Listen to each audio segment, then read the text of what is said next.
Bueno, tenemos la tercera entrevista del día de hoy y es con Víctor Maldonado. Él es director ejecutivo de la Cámara de Comercio de Caracas.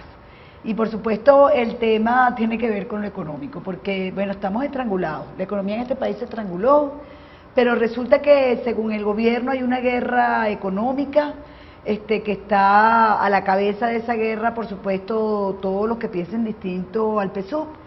Y los comerciantes, los empresarios, las líneas aéreas, o sea, todo el mundo está en una guerra económica porque el control de precios y el control de cambio como que no ha surtido efecto. Eso sí, mientras estamos en esa guerra, que supuestamente está liderada por estos grupos, tenemos informaciones, Víctor, como por ejemplo la que nos dio la propia ministra del Deporte, de que hay 6 atletas en presentación y detenidos, uno solo de ellos se robó 66 millones de dólares, a ella le falsificaron supuestamente la firma, o sea, un desastre total. Aquí les dan dólares y dólares y dólares a todo el mundo, pero los culpables también son los rapatarjetas, que yo lo digo y lo sostengo.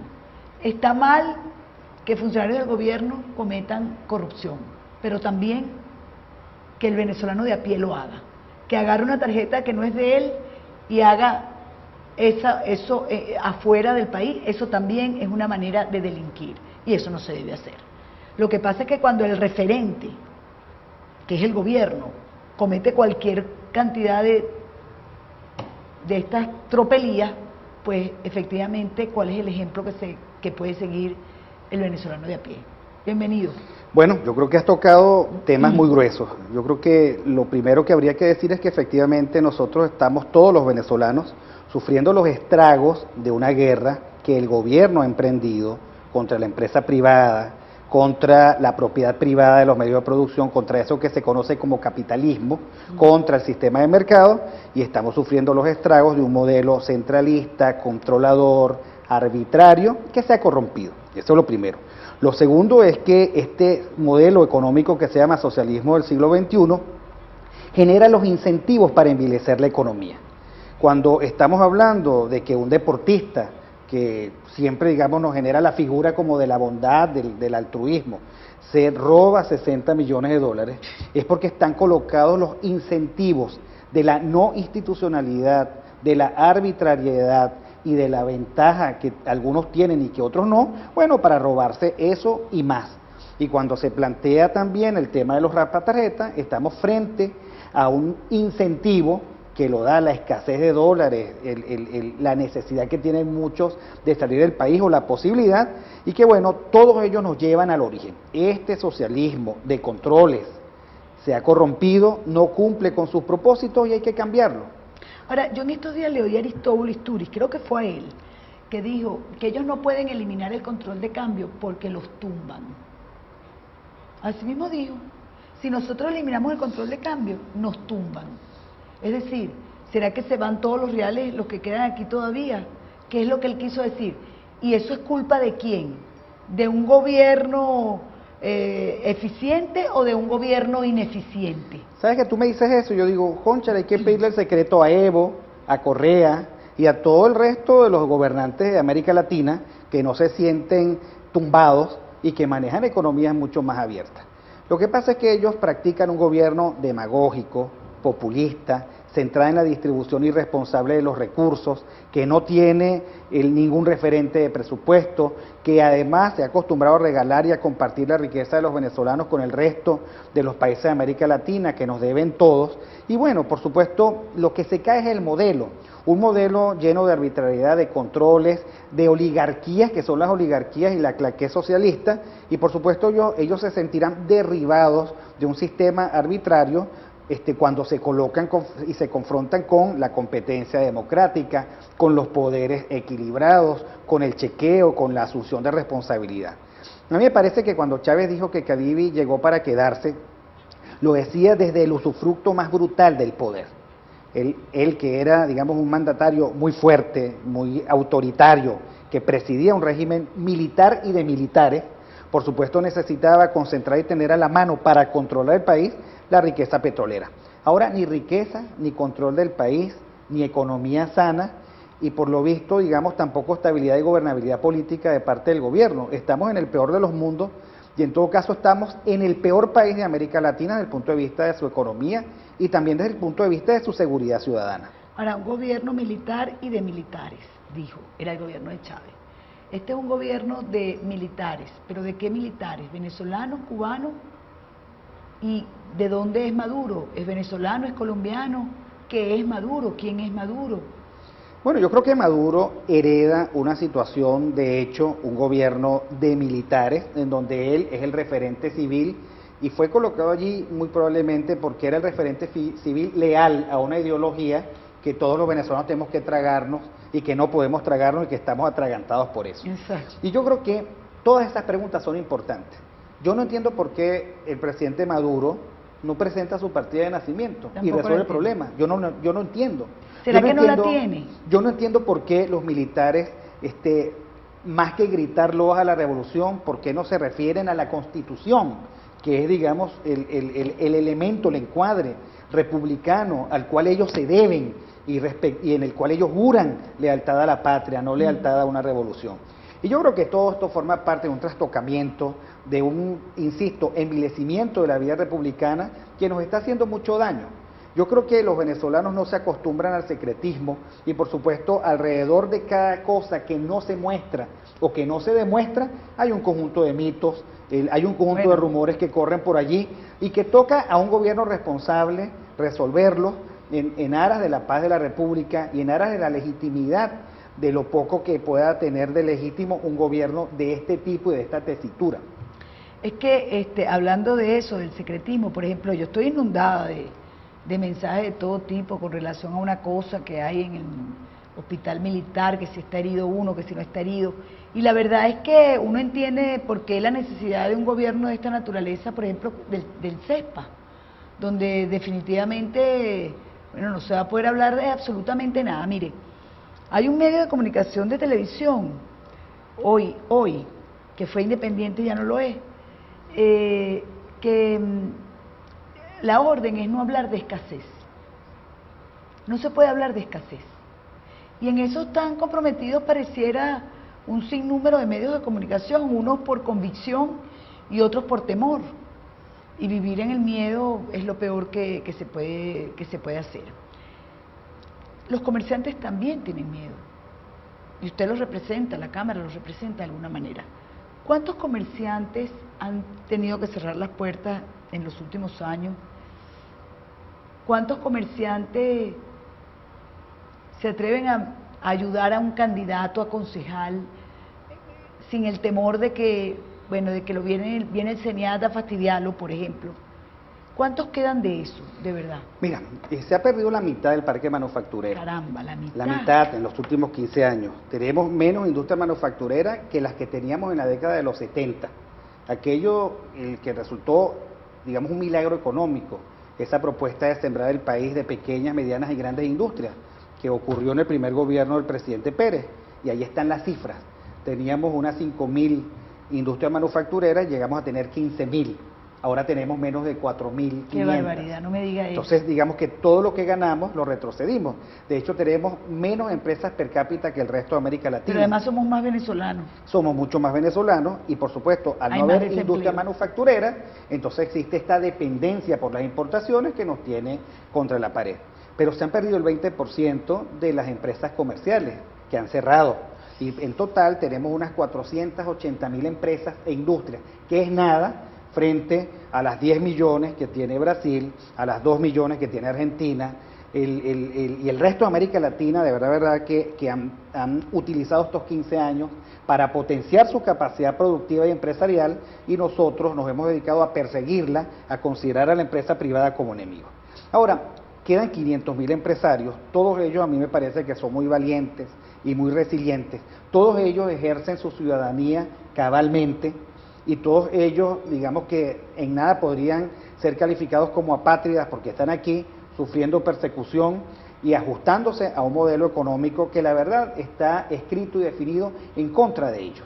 El programa socialista de Simón Bolívar que administró Chávez hasta el 2013, hasta que se murió, y la herencia que recibe Nicolás Maduro, que lo transforma en plan nacional, que es el Plan Patria, el programa Patria, que fue el programa electoral de Chávez.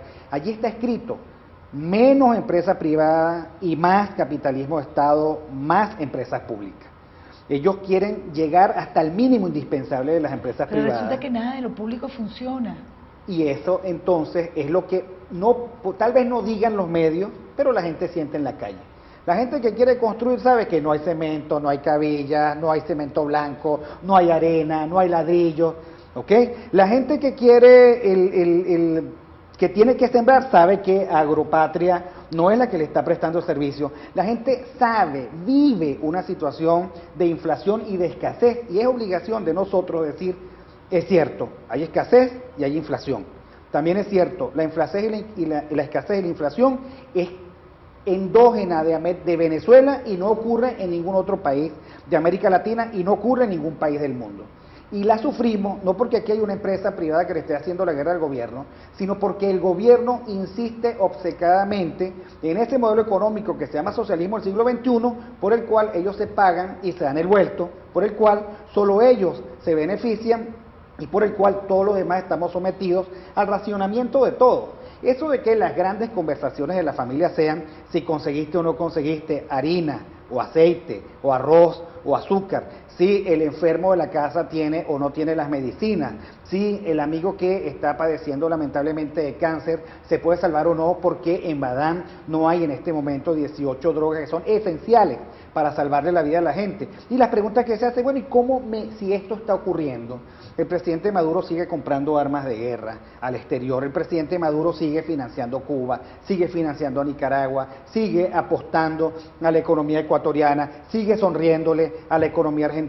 ¿Cómo es posible que nosotros sigamos apostando a Siria o a Irán cuando nosotros nos estamos muriendo de hambre, cuando nuestros hospitales se queman, cuando no hay condiciones de seguridad en la calle, cuando no podemos ni siquiera controlar a los motorizados que nos hacen la vida caótica, cuando falta orden social, cuando faltan estructuras institucionales? Mire. Y esas son las respuestas que tenemos que darle, porque este país está carente de significados republicanos y está lleno de miedos. Y yo creo que nosotros no podemos guardar silencio, no podemos ocultar la realidad y no podemos temer, porque es que en este barco o salimos todos o nos hundimos todos. Tan sencillo como eso.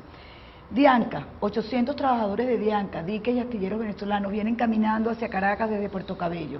¿Qué reclaman? 800 trabajadores que no han discutido el contrato colectivo desde hace 5 años. Pero Chávez fue a España a salvar los astilleros españoles cuando gobernaba el Partido Socialista en España. Esas son las contradicciones. La Cámara Venezolana de la Construcción dice hoy que es inviable construir viviendas en el país. En el mundo entero nos miran, por ejemplo, el Miami Herald dice que la crisis económica mantiene en jaque a Maduro. Pero por el otro lado, ¿de qué estamos hablando? La oposición y el gobierno de elecciones del 8 de diciembre. Auditorías de huellas va a realizar el Consejo Nacional Electoral, ayer se hizo un simulacro, algunos quedaron contentos, otros no. Elecciones, elecciones, elecciones. Me encantó oír hoy a Julio Borges decir que sí, elecciones, que no es la única vía. ¿Por qué ese purito y ese miedo? Los venezolanos necesitamos un gobierno eficiente. Yo sé que ese no es el tema, pero es que también el comercio se afecta con las malas políticas. Es que la economía es la forma como se decanta en los países la política. Con una economía mala no hay política buena, porque la economía finalmente o es prosperidad o es pobreza, y nosotros estamos escorados hacia la pobreza y alejadísimos de la posibilidad de la prosperidad ampliada que merecería este país.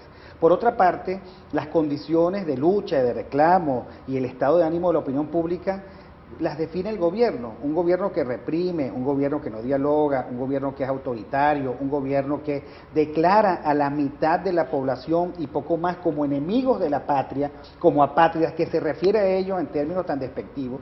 Es un gobierno que nos coloca en la situación de plantearnos cuáles son las mejores vías para exigir respeto, para exigir integración, para exigir inclusión, para exigir un proyecto país más fundado en los consensos y menos fundado en el insulto y en la exclusión. Y hay muchos caminos. Yo creo que el camino electoral es uno de ellos, pero el mantener el diálogo constante con la opinión pública y el mantenernos activos y vigilantes respecto a lo que hace el gobierno es también muy, pero muy importante. Yo creo que los gobiernos no pueden convivir por mucho tiempo con una opinión pública adversa.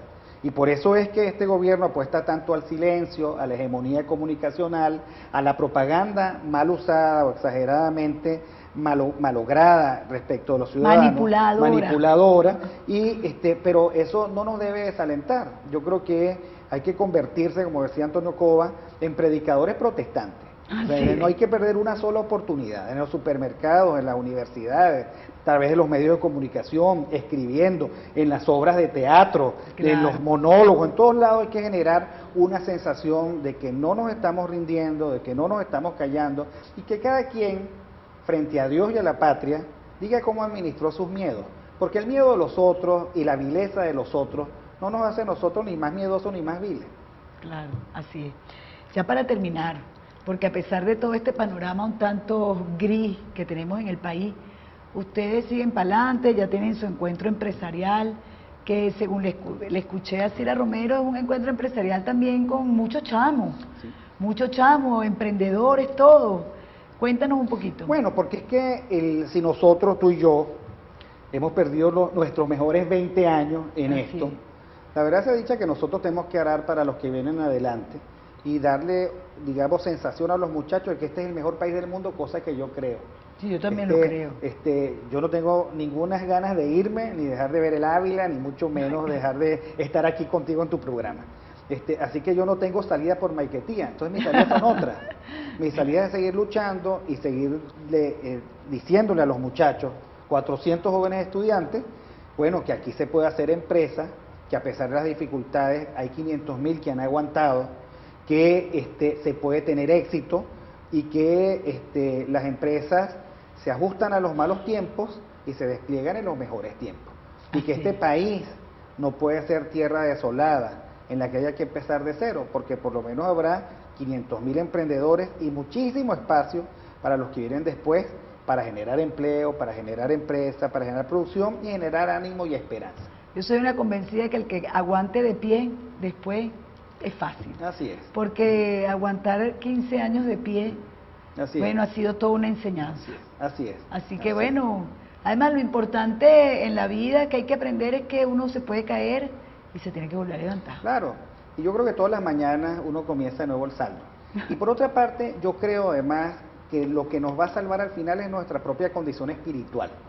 Creo que el pensar que Dios existe, que hay un afán trascendente del ser humano, de que nosotros no podemos permitirnos doblegarnos en la desesperanza, ni perder la fe en el futuro, que el futuro puede ser mejor y que nosotros como país podemos rehacernos. Yo creo que ese es el secreto para lo que está por venir. Un país alejado de la fe y alejado de la esperanza y alejado de principios y valores está condenado a la extinción, pero ese no es el caso venezolano. Así es. Ese encuentro empresarial es el 7 de noviembre en el auditorio de Corbanca. Estamos invitando a todos los muchachos a que participen. Vamos a tener una jornada interesante con empresarios de primera línea y vamos a rifar 5 becas, un monto aproximadamente de 15.000 bolívares por beca, y bueno, 5 estudiantes van a tener cómo pagar sus estudios de un año. Qué bueno. Y eso no está ni mal. Eso está muy bueno. Así es. Muchísimas gracias, Víctor, de verdad, por haber estado aquí con Gracias a ti. nosotros y por siempre inyectarnos esa dosis de optimismo, porque de verdad yo nunca te he visto a ti, sino pa'lante. Pa'lante. Pa'lante, así es. Muchísimas gracias, de verdad, por estar aquí con nosotros. Bueno, amigos, mañana nos volvemos a ver a través de esta ventana EUTV. Recuérdenle a todos sus amigos y allegados que si usted quiere disfrutar de esta y las anteriores entrevistas que hemos hecho el día de hoy y en días anteriores a hoy, usted lo puede hacer a través de EUTV. ¿Cómo? Facilísimo. Métase en eluniversal.com, www.eluniversal.com. Allí va a ver la ventanita de EUTV y ahí tienen todos nuestros programas, todas nuestras entrevistas, para que las vean en la tranquilidad de su casa o mientras están tomando un descanso en su oficina. Recuerde que el que está más informado toma la mejor decisión. Hasta mañana.